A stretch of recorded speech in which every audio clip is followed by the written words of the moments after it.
Hi, my name is Shwa and I am the founder and host of Light Up with Shwa. I have my special guest today and his name is Ramin. Ramin, welcome to Groton Channel. Thank you. And to Shwa, Light Up with Shwa's podcast. This you will be hearing and watching on different platforms. So let's begin our conversation. Sure. How are you doing? Doing great, thank you. Good. How is the weather? It's beautiful outside. Today it's better, right? It is very lovely. Yes. Could you tell us your full name or who you are? How do you want to describe? And what do you do? Well, my full name is Ramin Abrishamian. Who I am from Iran. I have lived here in the US for 40 plus years. I'm a businessman and an engineer. And what I do is I'm involved in my profession, which is commercializing new technologies, and also I'm involved in a lot of other socioeconomic activities that I find to be important. Okay. So you mean you immigrated here 40 years ago? Yes. Well, I came here to study. Okay. I came here for graduate school. Okay. And then the revolution in Iran took place just about the time I finished my graduate school. Oh, wow. Okay. And since my community, my faith, my religion was being persecuted in Iran, my parents and we all thought maybe it's wiser for me to stay. And actually, it's a combination of being an immigrant and a refugee. Oh, okay. So that's what happened for me to stay So your parents here. were in Iran? Yes, my parents. They were not here? No, Okay. that's right. My parents stayed in Iran, and Okay. the goal was for me to always go back to Iran. You know, it's typical, come here, get your Yeah. education, Yeah. and go back and continue there. Okay.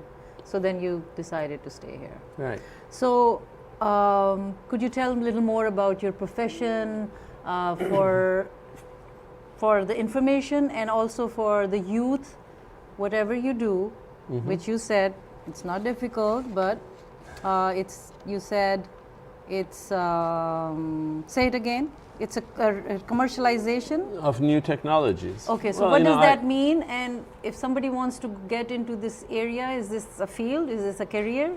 Well, it's a career in the sense that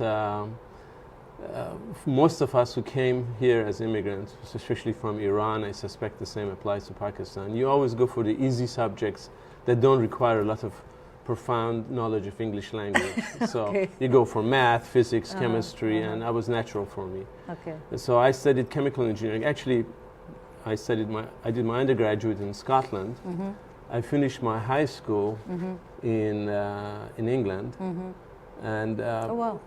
the way the system works in England is that you have to decide pretty much when you're about 15 whether you want to go towards humanities or you want to go through sciences or technology. You know, you have to decide your field. Similar to Pakistan, I Right, think. I yeah, suspect. you have to know sciences or arts, you know. Right, so I went with sciences, and then I did my undergraduate in chemical engineering, and I did it here. And after I finished and I stayed here, I took a job as an engineering. But my interest was sort of seeing the idea of a technology and idea, which came from my graduate thesis actually, how you get something that is science and bring it into reality, into something that Can you give an example? Say, for example, coal pyrolysis. I mean, if you want me to get technology, that's when the idea of clean coal. Okay. You know, when I was finishing doing my graduate study, coal was going to be the big energy savior of ours, and I was very interested into it. But you're not that old. I'm pretty old, yeah. So, but it was coal when it used to be. Well, there. it was.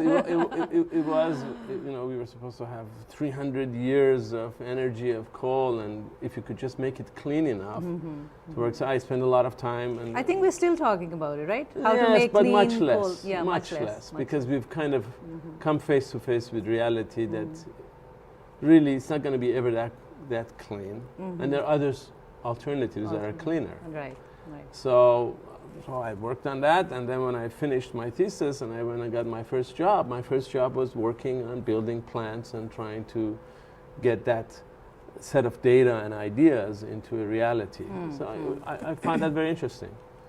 And then that became sort of a pattern as an engineer, as a scientist, if you will, as someone who did research. And then at some point, I went into the business side of things. Okay. At first, if somebody had told me when I was a graduate student that I was going to go into business side, I would have been offended. Oh, really? Because I was such a strong engineer. You know, I'm an engineer. Okay. Who would do those? So you had the view about business was like soft yes, and it's exactly. not so That's real right. work, huh? That's right, not real work. Okay. But I, at some point in my career, I switched. Okay. And that's how got me into the business end of things, which opened up more opportunities in terms of what I could do. Okay. So if somebody wants to have a career, so they have to do this path, go into chemical engineering? Not necessarily. They can do anything and get into the business side. Right. Right? I mean, it's good to have the technical knowledge. Right. Because you're doing the technical, entrepreneurial. That's always part of it. Okay. But you don't have to know the technical. A lot of people go through a business area into it or economics. It's just what you like to do. It's your aspirations and your what excites you, what gets you up in the morning. So what are you doing now with all that, the entrepreneurial or consulting? I'm not clear about that. Yeah. I want you to tell me. So I have done pretty much everything in this field. I've been the inventor, I've been the engineer, I have been the manager, I have been the CEO, I have been the founder of companies, I have been the investor in companies. Which one was the most fun? Which was the most enjoyable? Or you don't all of them. Obviously, the more you do in terms of the finances and the management of the overall picture is more exciting because you have insights into every aspect of it. Okay. When so you're doing kind engineering, of a jack of all trades in this business. yeah, side. Hopefully not jack, but maybe Ramin, semi-master or something. Okay. Now what I do is, I've been involved in like 13, 14 startups. Oh, wow. And they take a toll. They take an emotional toll, they take a lot of time and energy, and you have to work really hard at it, you have to risk a lot. So at this point, I've sort of stopped doing early stage startups, and I do more serving on boards of companies. Okay. Early stage or startups, and also advising and mentoring the CEOs, the founders. They're usually younger and less experienced, to kind of help them along with that. That's nice. And do that. So if somebody wants to, I guess then you are consulting and you're advising and helping the startups, not as new, but down the lane a little bit more. So otherwise it is too exhausting, I guess, for you to do it at this stage anymore. Early stage startups is a tremendous commitment. And you can't succeed at it if you're not 100% in. So you enjoy the business side now more than the technical side? No, I enjoy both. I mean, I would like to understand the technology. I haven't done any startups at which I don't understand the technology. I have to have a sense of it. If it's completely unknown to me, it would be very difficult for me to get excited about it. And you have been mostly, if I have gathered from your bio, that you have been in Boston and Massachusetts area? Yes. All the time I have been in the US, we've been here. Okay. Right. Good. So the way it worked, I mean, this applies to the family side as well. Yeah. Every time the job moved, my family stayed here, and I did the long distance commute. Oh, wow. So my company was in Houston, Texas for a while. I used to commute every week. Go Monday morning, come back Friday nights. I ran a company in Burlington, Vermont. How long did you do this? A year and a half, say, going to Houston. I did another couple of years going to Maryland. So some sacrifice there. So I kept the family intact here in Massachusetts because I like Massachusetts. I like the... What do you like about Massachusetts? Weather? Well, actually, considering the fact that I grew up a good chunk of my life in Britain, the weather here is much nicer. You see the sun a lot more. That's true. It's colder, but it's not as wet and cloudy. It's a sense of liberalism, the sense of optimism, the can-do attitude. I like the fact that people are a bit reserved here. It kind of appeals to me. Not the Midwest kind. Midwesterns, I have been in Midwest, so it's like hello and smiling and Right. So you like the It reserved takes a long kind. time to befriend and become friends with someone here. But once you do, it's a very solid friendship and a good relationship. It's a nice perspective that you're giving me. I had a different, but I will think about this one. I'm not going in public speak badly about other places, but I can say here it's very nice. Okay, good, good. Well, reserve in a positive way. You are describing it in a negative. Yes. So, okay. All right. So let's talk about, do you have children? I do. Okay. I have 2 children. Okay. I have our son who's 36 years old, and I have our daughter who's 28. So now we can add up his age approximately. Oh, my I'm age? just You want me kidding. to say my age is 65. I'm just 65. kidding. No. Usually people are I like, didn't don't want it to ask be me. a mystery. No, I'm 65 just years kidding. I'm old. just kidding. Well, he told And I me, have so- earned every year of it. Oh, wow. Wonderful, wonderful. So how is your relationship with the children, It's very good. in your view? In my view, of course, yeah. Well, I have a relationship with them, so that's Okay. that's a start. I think that's a good thing. We talk every week. Okay. Sometimes we talk. Because they're not in Massachusetts No, nowadays. my they're son lives in Washington. California, Okay. and our daughter lives in St. Louis at the Okay. moment. Okay. She's going to Okay. medical school there. All right. So I talk to them at least once a week, or do You call or do they call? both. Both sides? Both Okay. sides call, and, Okay. and No obligation from more them. often I call than they Yeah. do, because of their lifestyle. Routines But and all. we see each other every other month. That's very you good. know, we come back and forth. We try to stay in So touch. you were a present father, like in their lives. How would you describe that? Well, I worked.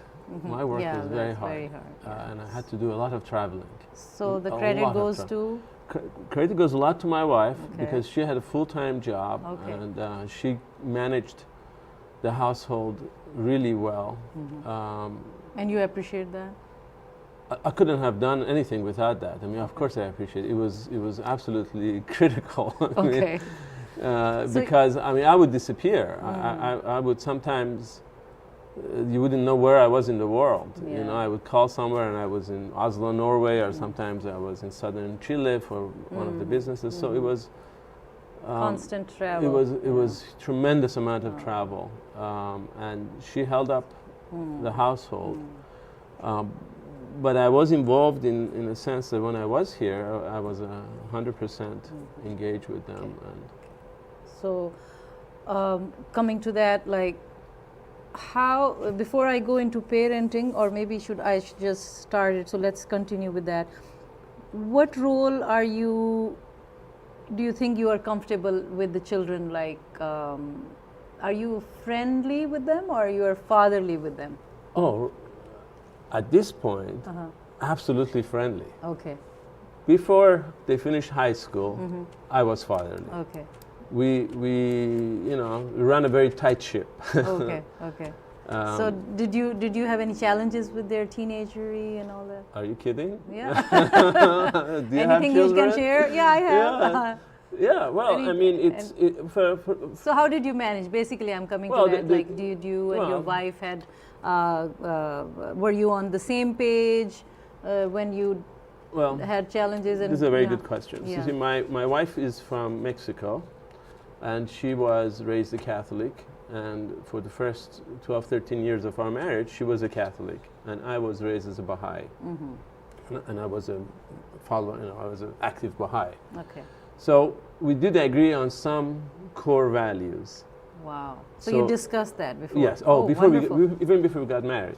Wonderful. It was part of the discussion of how we were going to raise our children, and we had a very clear agreement on that. Not much else, but on the children we had very good, clear agreement. So here I have a conscious parent. Yeah, and right. It was getting into marriage and being conscious about the parenting. Sorry, no, it was go ahead. definitely conscious Yes, decisions. yes. They weren't random or Okay. accidental. Because those are my exploration questions also, exploration questions okay. also. But anyway, go ahead. I mean, it's good for me to also even been thinking about it. Yes, yes. Now, so most important thing was the set of values that we had. You know, sort of, if you want to call it moral behavior or virtues. But define it, like define, tell it. Yeah. define it. Yeah. Truthfulness. Okay. Lack of prejudice. Okay. Humility. Chastity. Okay. No drinking and smoking. All right, so those were the rules and other things that were. And what about women, gender? Was that applied to both of them? Okay. Yeah, I mean it was gender respect, or yeah, like you of have course, a boy yeah. and you have a girl. So well, because these are the principles of our faith. In other Yes. words, so we had to be very insistent with those, and that's going back to your earlier question. That was the battle, in a sense, because we were living in a society, in a community that had a certain center of gravity that children naturally gravitated towards. Yeah. So our job, in a sense, was to prevent a complete assimilation, if Yeah. you will, to keep them. to keep those, at least those principles going and kind of stand our grounds on those.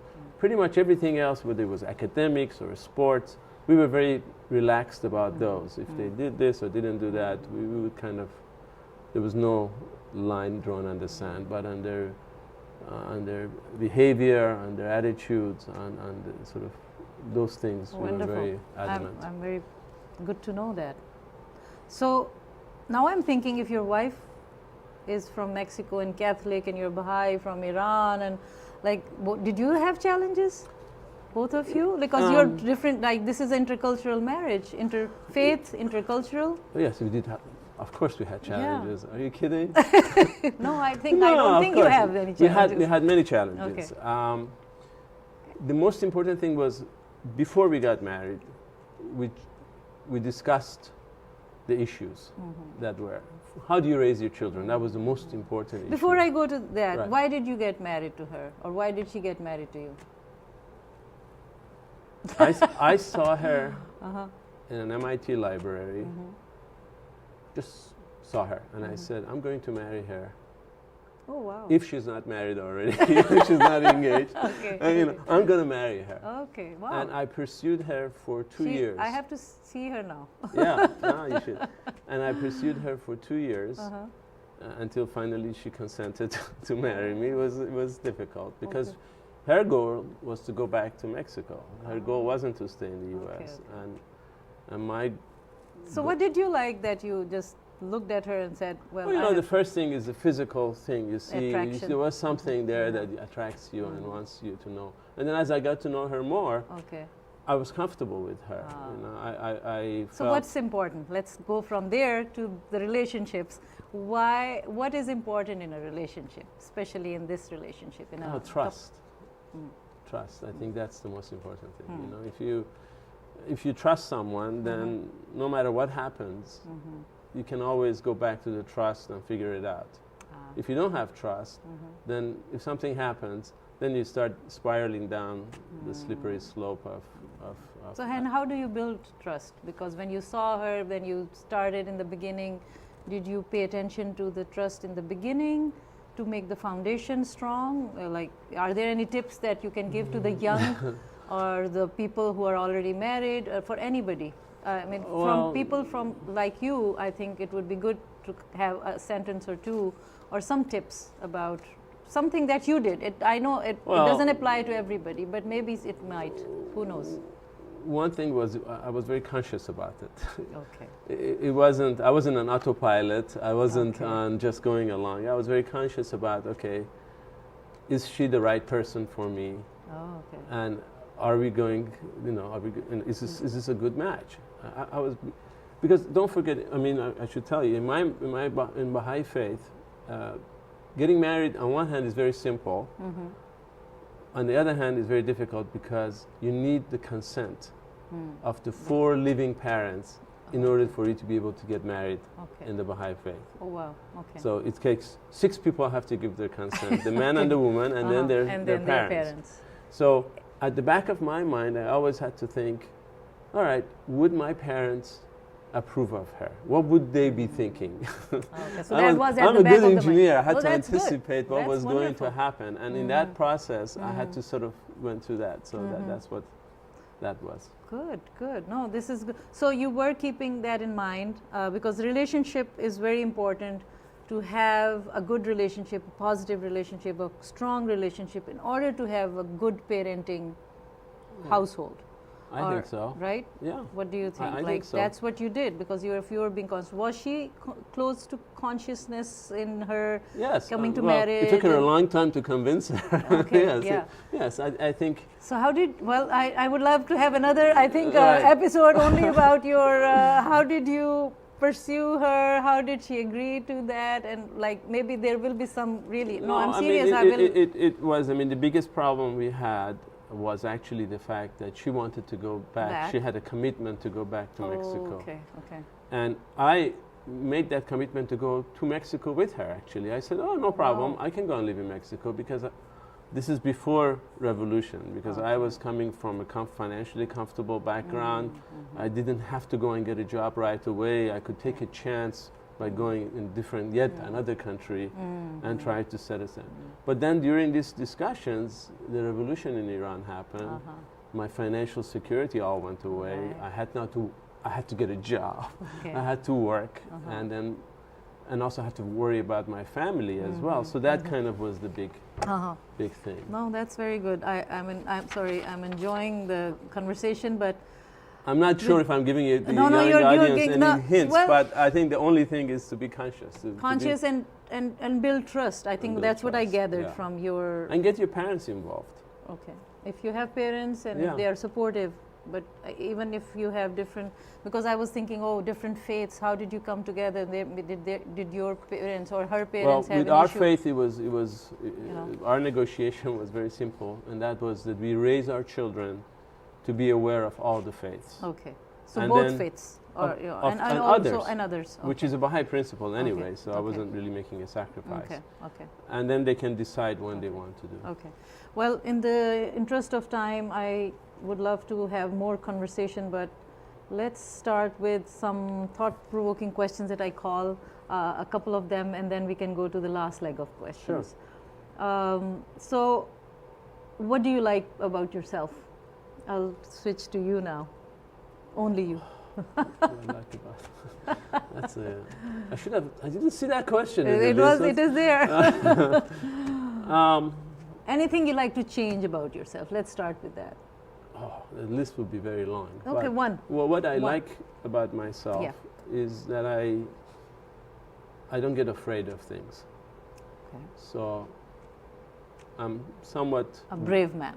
No, I'm willing to try and explore and go to new places and take risks. Shows from your profession and career. I can take, that I think is a good thing.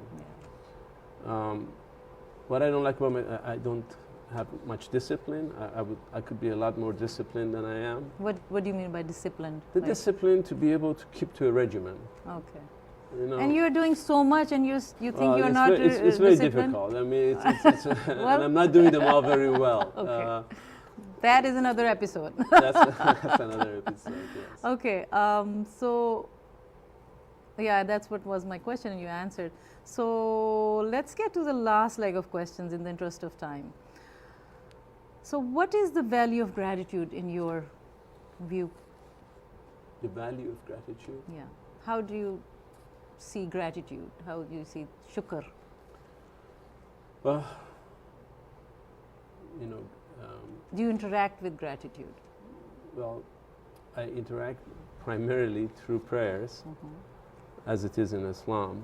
Much of the prayers and the holy writings in my faith have to do with praise and gratitude to the Creator.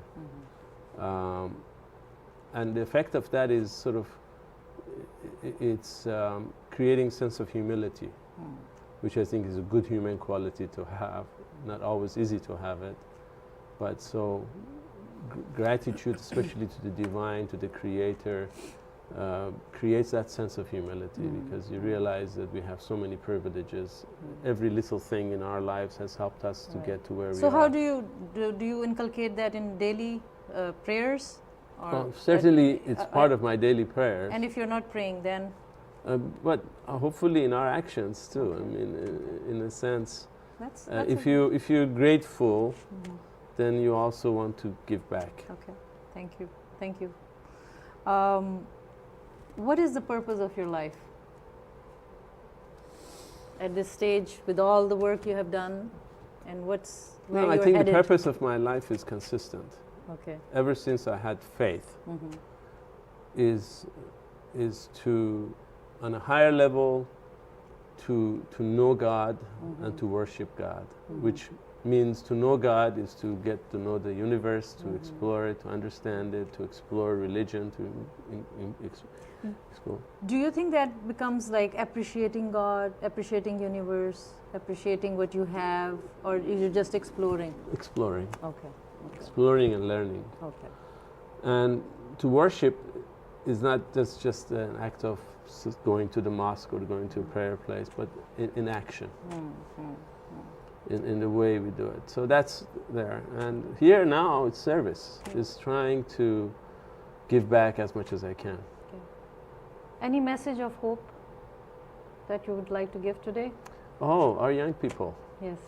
I mean, look what they have done in Florida. Yes. Look, that's the most hopeful thing, is the youth, is their idealism, is their commitment to truth, to doing the right thing, their lack of prejudice, and to a large extent their willingness. Yeah, they're more open. They're the much youth more is open, much open, less biased, and they're more willing to take the risks. Right. And interacting.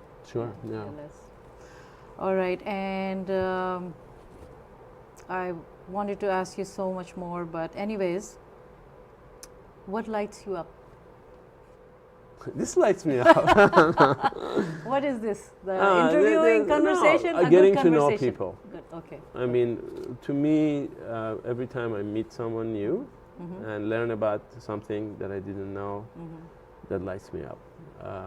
People, especially people of goodwill, people who are really trying to make a good, positive difference, they light me up. Wonderful, wonderful.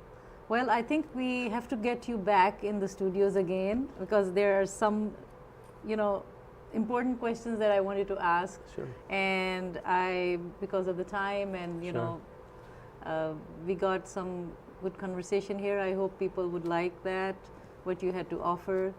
I really thank you for your time. Oh, thank you. And hope to see you again. Look forward to it.